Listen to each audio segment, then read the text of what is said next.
no hay datos en el INE. En el INE no aparecen datos sobre todo lo que hacen a la parte económica y a lo que hace a la economía formal. Es preocupante.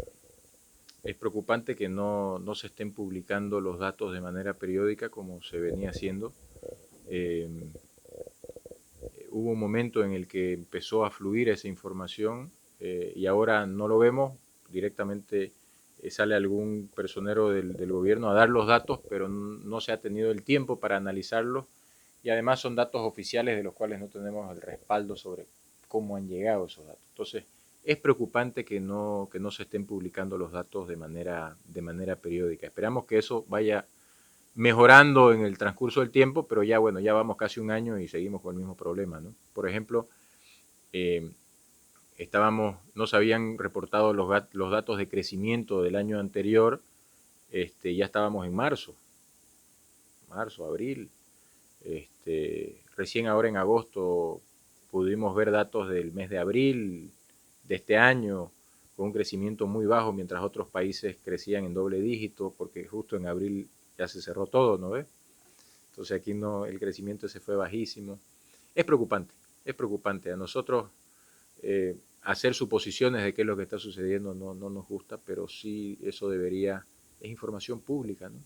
Es información pública, es como cuando usted, que eso es algo fabuloso que tiene, por ejemplo, Fundempresa, siendo una institución pública, una APP, que los datos están a disposición de todo el mundo, porque son transparentes. Y eso es lo que se debe buscar en instituciones públicas, la transparencia. Entonces, para evitar suposiciones, deberían estar sacando los datos como corresponde, ¿no? Periódicamente. Así es, como se hacía antes. El Banco Central ha proyectado para nuestro país un crecimiento del 4.4 del Producto Interno Bruto y una inflación de 2.6%. ¿Cómo lo ven ustedes esto? ¿Satisface? A ver, voy a empezar por algo que la población tiene que entender. Los datos de crecimiento del PIB lo que nos dan es el valor neto de producción, agregado de producción de toda la economía. Pero eso incluye muchos sectores, muchos tipos de empresas. Y lo que hace los indicadores macro al final es dar una información de algo que ya sucedió en la economía. Pero la economía real es lo que sucede en las empresas, lo que está sucediendo todos los días en el rubro gastronómico, en el rubro hotelero, en el rubro de la construcción, en fin, todos estos sectores empiezan a, a darnos una idea. ¿Por qué? Porque son estos los que generan empleo. Entonces, hablar de un 5.5% cuando hemos caído más de un 8%, realmente no es una recuperación, es un rebote. Y lamentablemente la pelota no está rebotando al nivel donde había caído, o sea que no hemos llegado al punto de equilibrio, si usted quiere. Cuando se dan datos así, también los organismos internacionales dan datos parecidos de crecimiento, pero no son datos que den tranquilidad a las empresas porque no vemos ninguna política, por ejemplo, que esté incentivando la inversión privada para generar más empleo y al final lo que necesitamos es generar más empleo. La inversión pública por sí misma, que es en lo que se basa este crecimiento, lo hemos escuchado al ministro de Economía decir de que la inversión pública va a ser de 4.000 y tantos millones de dólares y esto es para reactivar el consumo. Hay que ver primero dónde se van a invertir esos 4.000 millones, si van a lograr esa inversión de 4.000 millones y si esa inversión de 4.000 millones va a generar empleo, porque no va a reactivar el consumo si no genera empleo, ¿no es cierto? Y a eso nos llama la atención que en los últimos, cuando miramos el año completo, de los 4.000 millones de dólares, solamente hasta julio se habían ejecutado 1.000 millones. Estamos hablando de un 25%. Entonces, si no se llegan a ejecutar los 4.000 millones, que es sobre el cual, es más o menos el motor sobre el cual el Ministerio de Economía basa este crecimiento de más del 5%, si no se llega a ejecutar esto, ¿cuánto vamos a crecer? Entonces, creo que están enfocando ellos se están enfocando en indicadores de crecimiento estándares cuando estamos en un contexto completamente distinto, con una caída de la economía a causa del COVID, que no es solamente en Bolivia, es a nivel mundial. Estamos viendo economías en el mundo que están creciendo doble dígito, y no es tampoco porque estén tocando el cielo, porque han recuperado, han generado políticas durante la pandemia y después de la pandemia para inyectar recursos a los mayores generadores de empleo, y los mayores generadores de empleo es el sector privado. Entonces, respondiéndole a la pregunta, ¿es suficiente un 5 punto tanto por ciento, 6, 4? No es suficiente. No es suficiente, porque no vamos a llegar a los niveles del 2019. Y si venimos considerando que la economía viene en una tendencia de desaceleración desde el año 2015, entonces la caída provocada por el COVID quiere decir que con esa poca capacidad de reacción, estamos hablando de que hasta el 2022, 2023 recién vamos a estar con los niveles del 2019. ¿Y eso en qué se traduce? Va a tardar en recuperarse el empleo.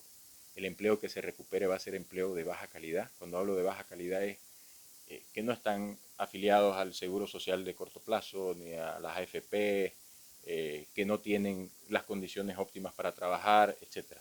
Son mayormente o autoempleo o empleo que se genera en el sector informal. Entonces, lo que hay que hacer es ver cómo vamos a reactivar el empleo. Si hablamos de reactivar el empleo y darle suficientes incentivos a todos los sectores, y no voy a decir por igual porque cada sector ha sufrido diferente, pero empezar a establecer qué tipo de incentivos necesitan los sectores más golpeados y que además generan más empleo, esa es la forma en que vamos a salir, y deberíamos estar creciendo en doble dígito, no 5%. Cuando dice usted deberíamos estar creciendo en doble dígito, ¿quiere decir que otros países de la región lo están haciendo? ¿Nosotros estamos por debajo tal vez de la media regional? Estamos por debajo de la media regional. Cuando el gobierno del presidente Morales se jactaba del crecimiento, había un crecimiento, eso es cierto, se había crecido, muy enfocado en la inversión pública, porque es volumen lo que se mide en ese crecimiento.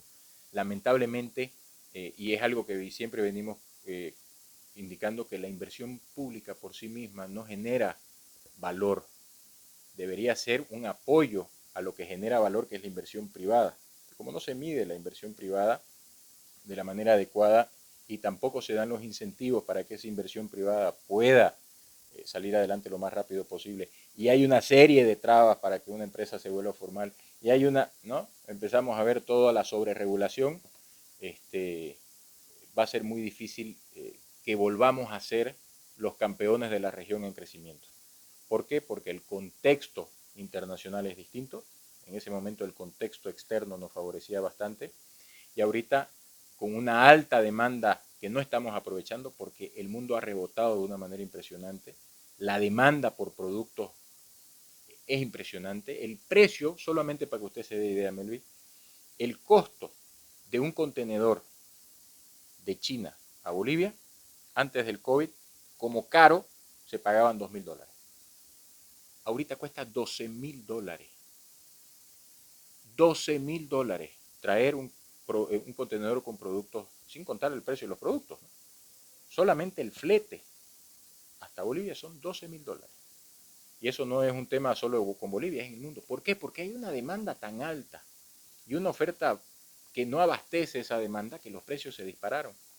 Entonces eso es lo que nos va a traer a corto plazo, son efectos inflacionarios, presión inflacionaria, y ahí hay que ver cómo va a reaccionar el gobierno. Frente a esto, ¿qué hacer frente a esta situación que usted nos plantea? Porque estamos hablando de un crecimiento no el más óptimo que digamos, y además no estamos, parece, aprovechando estas oportunidades que usted dice que en este momento no. A nosotros lo que nos preocupa cuando escuchamos los informes que da el Ministerio de Economía es que todo lo basa en la inversión pública.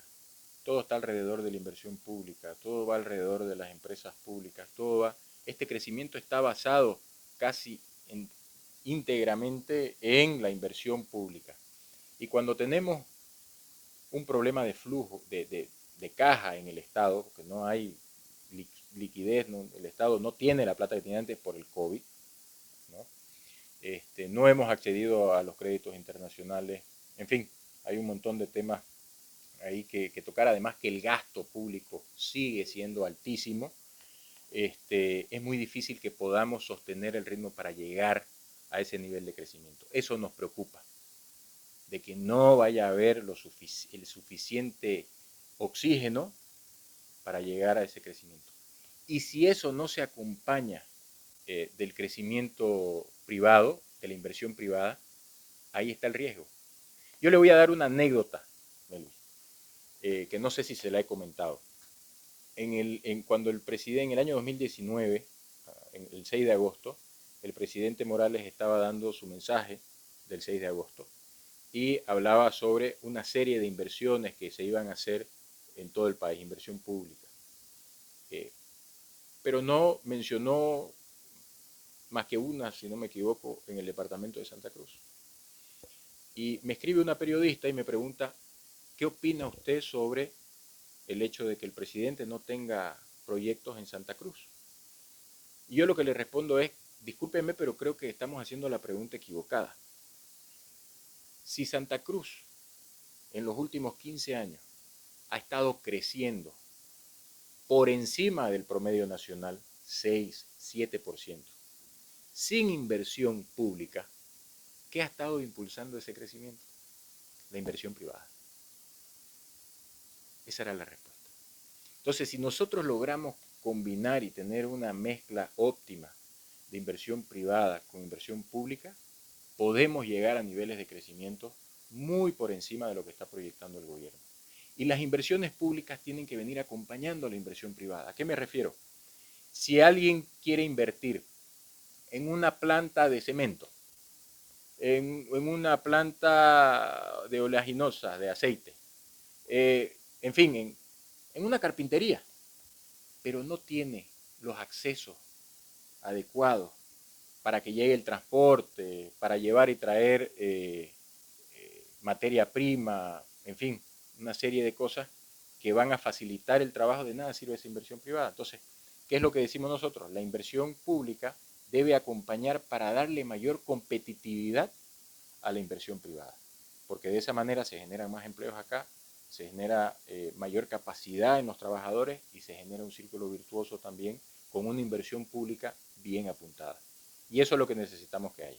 Estamos hablando de qué elementos para que sea efectivo en este asunto, como esta, una ley de inversiones. Una ley de inversiones. Yo le hago otra pregunta. ¿Qué elementos son los necesarios para alcanzar un crecimiento mayor al que Usted que le voy a hacer una pregunta. ¿Hay un país en la región que que ha sacado una nueva ley de inversiones? Y en su ley de inversiones genera una serie de incentivos para que las empresas vayan a ese país a invertir y a generar empleo. Entre los incentivos, por ejemplo, está el tema de la regulación. Hay una moderación en la sobreregulación, han bajado los niveles de regulación en muchos sentidos. Y le dicen a las empresas, los primeros 10 años que usted esté funcionando aquí en nuestro país, con su industria, no paga el impuesto a las utilidades, los primeros 10 años. Y si a partir de ahí usted todo lo reinvierte en el país, sus utilidades las reinvierte, no paga mientras las reinvierta. Porque eso quiere decir que la industria crece, la empresa crece, genera más empleo. ¿Qué país cree que es ese? Le doy 2 oportunidades para que me diga qué país cree que es ese. No. Cuba. Cuba ha hecho una ley de inversiones, a eso nos referimos con incentivos. Ha hecho una ley de inversiones para que las empresas vayan y generen empleo y generen crecimiento. Porque al generar empleo generan un mayor poder adquisitivo en la gente y la gente puede consumir más. Y se viene este círculo virtuoso. Aquí, ¿qué es lo que estamos haciendo? Metiendo todo al gasto público, metiendo todo a las empresas públicas que generan muy poquito empleo, y eso no está generando riqueza. Lo que está haciendo es que la plata circule, pero sin generar riqueza. Y al final la plata termina dando la vuelta y termina otra vez en el gobierno o en el Estado, ¿no? Entonces, lo que hay que hacer es trabajar en regulaciones para que ciertas industrias puedan o ciertas empresas puedan instalarse, crecer en la frontera, generar empleo en la frontera, por ejemplo, donde tenemos el problema del contrabando, generar empleo, generar industrias que levanten la ventaja comparativa de ciertas regiones, por ejemplo, el tema de la minería en el altiplano, el tema agroindustrial aquí en Santa Cruz, la ganadería o, por ejemplo, el biodiesel desde el aceite de palma en el Beni, en el norte del Beni, en Pando, ¿no? Hay ventajas comparativas que tienen algunas regiones que con ciertos incentivos se les puede dar. Y de ahí viene otro tema, que este sí es, al César hay que darle lo que es del César, lo que ha hecho el gobierno ahora con esta, ha sacado una ley donde se les, hay una liberación del gravamen arancelario para las importaciones de bienes de capital y para ciertos insumos. Eso es importante porque da mayor competitividad. Ese es un paso importante, ese es un buen incentivo, por ejemplo. Hay otro incentivo importante que hizo el gobierno, que es el crédito a las industrias para la sustitución de importaciones a una tasa muy baja, que algunas empresas, algunas industrias lo han aprovechado, pero ahí viene el problema, por eso es que hay que atacarlo de varios frentes, porque si yo como industria, por ejemplo, de alimentos, accedo a un crédito y no puedo vender porque me están inundando el mercado de contrabando, me voy a endeudar y voy a tener después problemas para pagarlo porque no tengo suficientes ingresos. Entonces, tienen que haber políticas. No es sola, no, y no es, esto no es plata, esto no es un tema de plata, de a ver cuántas empresas necesitan plata, es un tema de regulación, porque los incentivos vienen por el lado de la regulación, ¿no? Bajar la sobreregulación, que tenemos sobreregulación en muchas áreas, en muchas instituciones del Estado. Entonces, eso es lo que hay que trabajar y eso es lo que va a incentivar que las empresas sigan creciendo, que se abran nuevas empresas, que generen más empleo y el crecimiento ya no lo vamos a basar solamente en que si hay suficiente dinero para inversión pública o si las condiciones externas mejoran o no mejoran. ¿Por qué tuvimos la desaceleración? Uno de los motivos por lo que hubo desaceleración en el año, a partir del año 2014. Porque se cayó el precio del petróleo. Y eso era lo que nos mantenía bien porque habían ingresos por el gas. Entonces, el momento que se nos acabe el gas, ¿de qué vamos a vivir? Necesitamos vivir de lo que sucede dentro de la economía, lo que le decía al comienzo. Lo que sucede dentro de la economía es lo que para nosotros es la economía real. Los datos estos de crecimiento y demás son indicadores, pero no reflejan la realidad de lo que está sucediendo adentro. El presidente del estado, don Luis Arce, estuvo aquí en Santa Cruz hablando de economía, hablando de una agenda productiva, reunido con sectores sociales, pero ¿hubo visita al sector empresarial? ¿Hubo conversación con el sector empresarial para palpar un poco esta situación y ver justamente esta reactivación económica que pretende hacer el gobierno de Luis Arce? No, no hubo ningún contacto para ese eh, evento específico. No, no participamos nosotros, no participó ningún gremio empresarial, y es lamentable, ¿no? Y le digo por qué. A ver, yo esto conversaba esta mañana, los datos que hablábamos, los que saca el INE, los datos de crecimiento, o no tanto crecimiento, menos, cuando uno empieza a ver, esto es como trasladarlo a lo que sucede en las empresas. Si usted en su empresa mira los datos y dice, hemos vendido más, o vendimos menos del mes anterior, o estamos vendiendo el doble de hace un año, la pregunta más importante no es cuánto se vendió, o en el caso de Bolivia cuánto se creció, es por qué. El por qué es la pregunta del millón. Y si uno se sienta con los sectores a entender qué está pasando y por qué se dan los resultados que se dan, uno empieza a entender que se tiene que ajustar esto aquí, o se tiene que dar esta otra cosita acá, ¿no? Y empieza a ver por qué la cadena productiva aquí sube, aquí baja, el por qué es importante. Y ese por qué es parte de lo que instituciones como la CAINCO y otros gremios empresariales importantes de Bolivia, como la Cámara Agropecuaria del Oriente, entienden porque están cerca de los sectores. Entonces, si usted me pregunta por qué han bajado los ingresos voy a decir una barbaridad, pero, por ejemplo, ¿por qué han bajado los ingresos de la venta de azúcar? Usted podría ver y analizar que es porque se vendió menos volumen o porque los precios han bajado, que han bajado muchísimo, o porque cayó la demanda, o porque hay mucho contrabando. Entonces, esas preguntas son muy buenas para sentarse a hablar con las autoridades para que entiendan el porqué de las cosas. Entonces, esperamos que la feria, en el marco de Expo Cruz, sea el inicio de una conversación franca con el gobierno nacional, donde podamos sentarnos ya más adelante a discutir el porqué de las cosas. El sector empresarial es una base fundamental para poder plantear políticas económicas a largo aliento. Yo creo que todas las empresas en este país son fundamentales, Melvi, porque si hay una característica en Bolivia, en el mundo también hay una tendencia parecida, pero en Bolivia hay una característica muy particular, y es que más del 90% de las empresas son familiares. Y estoy hablando de todo tamaño de empresa. Entonces estamos hablando del núcleo familiar. Si el Estado, si el gobierno nacional, vamos a separarlo, si el gobierno nacional no se reúne con las empresas de todos los tamaños, de los distintos sectores, como que si estuviera ignorando una parte importante de la familia boliviana, si lo vemos desde ese punto de vista. Entonces, hay gente que necesita saber, pucha, ¿qué pasa? ¿Por qué yo tengo problemas y no estoy encontrando la forma de solucionarlo?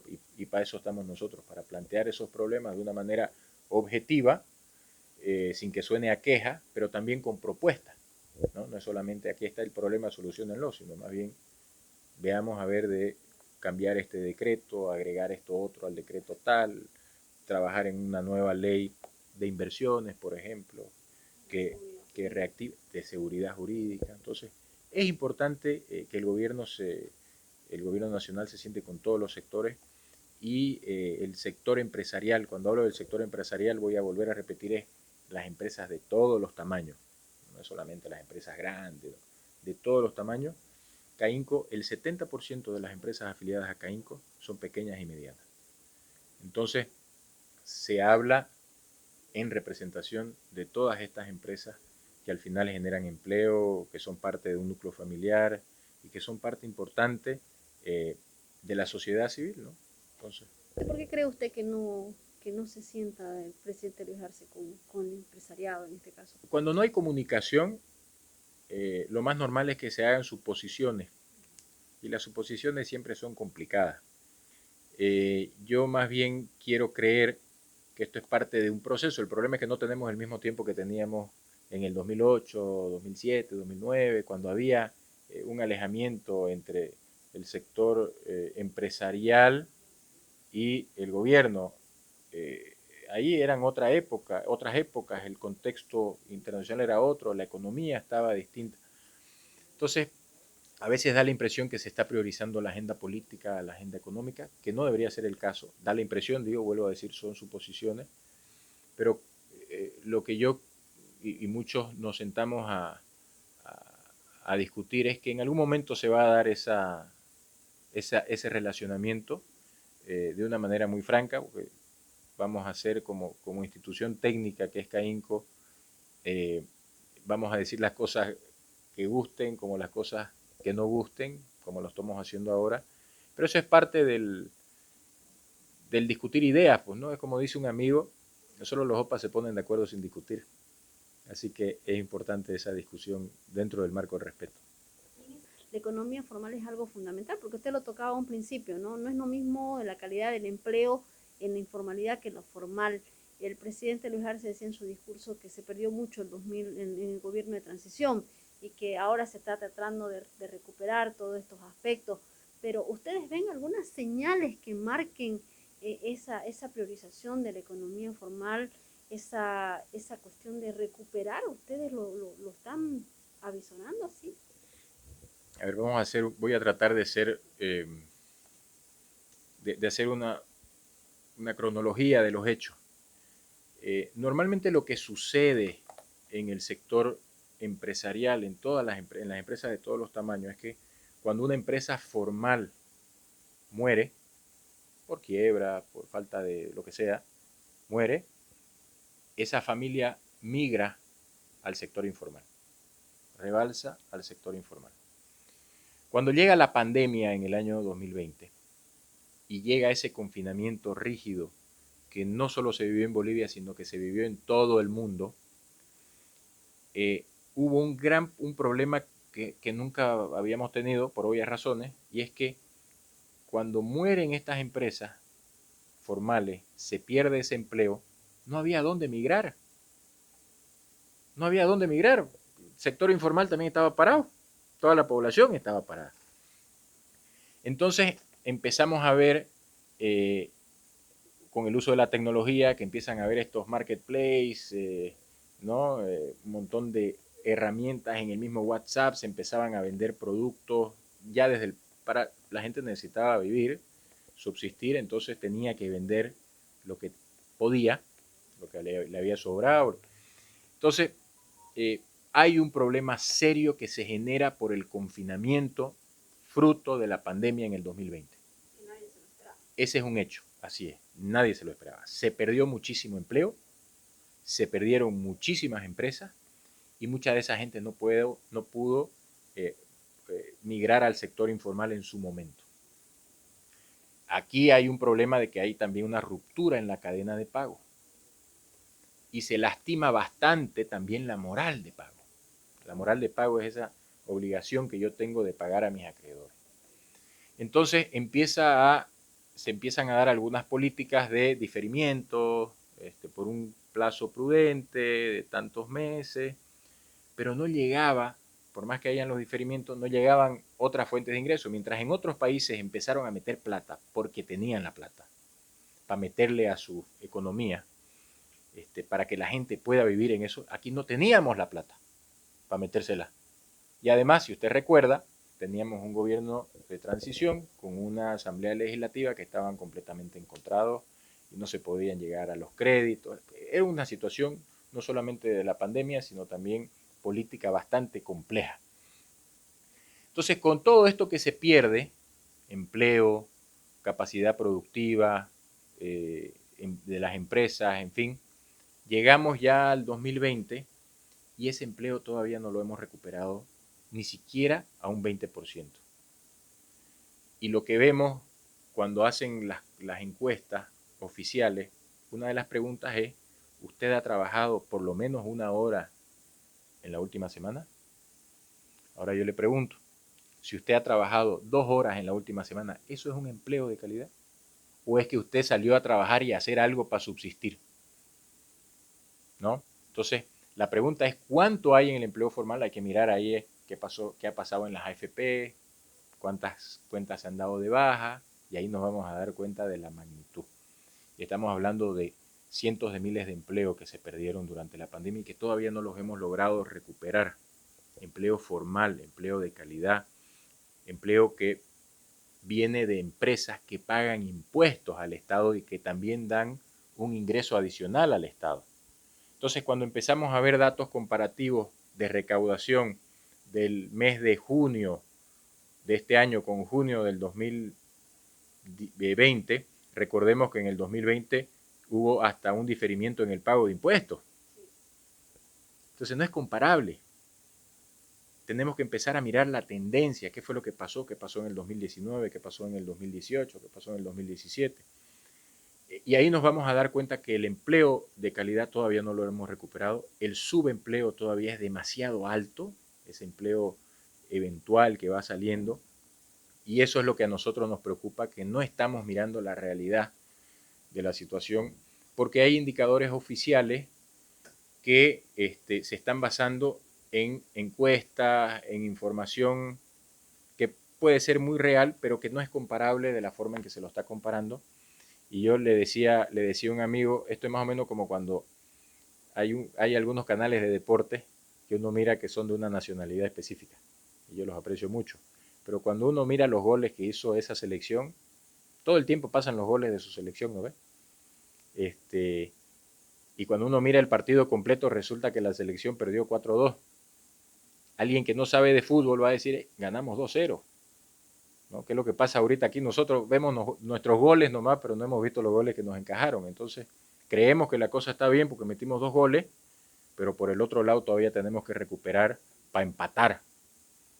Y lo que tenemos que buscar ahorita es empatar, y estamos lejos de empatar con un crecimiento del 5.5% o por ahí, o 4%,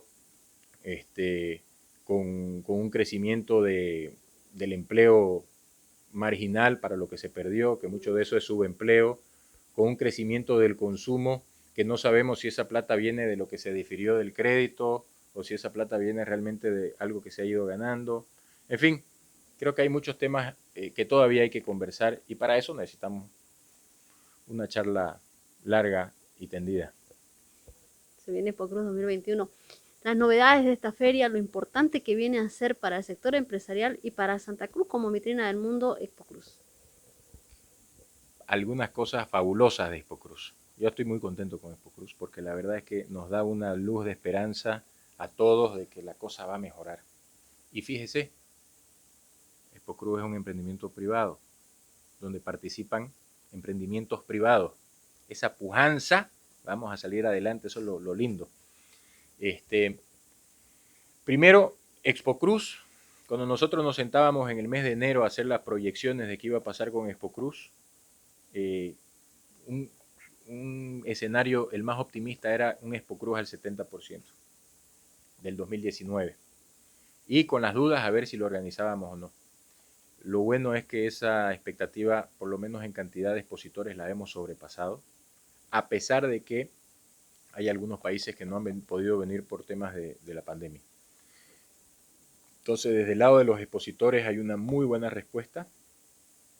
Tenemos algunos cambios muy, muy interesantes dentro de ExpoCruz para darle también otra dinámica, ¿no? Con muchas otras cosas interesantes que se están implementando.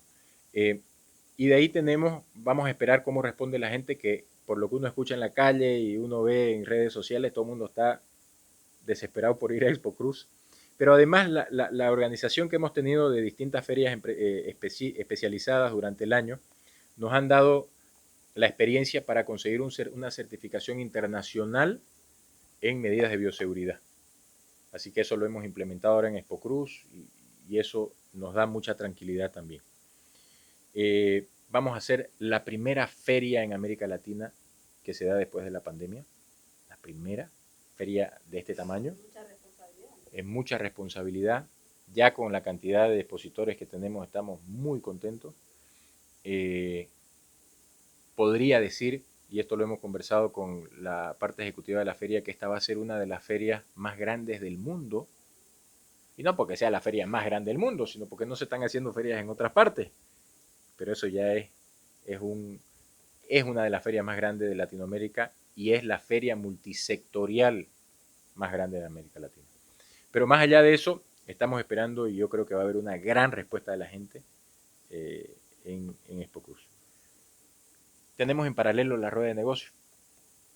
De nuevo, habíamos proyectado una rueda de negocios desde el punto de vista optimista, 50-70% de participantes. Ya sobrepasamos el 70%, estamos casi al 100% del 2019, porque recordemos que en el 2018 no se pudo organizar con una forma híbrida. Y esta forma de organización híbrida, que hayan reuniones virtuales y presenciales, ha permitido que participen. El país más numeroso es Argentina, con 190 empresas que está participando Argentina en la rueda de negocios. Brasil está participando, un montón de países están participando, un montón de empresas nacionales están participando, y eso nos da mucha esperanza. Lamentablemente, este gran grupo de empresas argentinas no ha podido venir a ExpoCruz por temas de cuarentenas y demás, y eso hubiese sido una gran cosa, pero sí están participando en la rueda de negocios. Y ese espacio que nos deja Argentina, que es un espacio duro, o sea, fuerte, un hueco, digamos, profundo, si uno ve el pabellón, lo hemos podido llenar, Melvi, con expositores nacionales, para que usted se dé cuenta cuántas ganas hay de participar en la feria. Entonces, tenemos una feria con unas un potencial enorme en este año y tenemos una rueda de negocios que ya las dos han sobrepasado las expectativas. Así que hay una gran expectativa de que ya los hoteles también se reactiven, el transporte se reactive, la comida se reactive, todo. Es una gran cosa.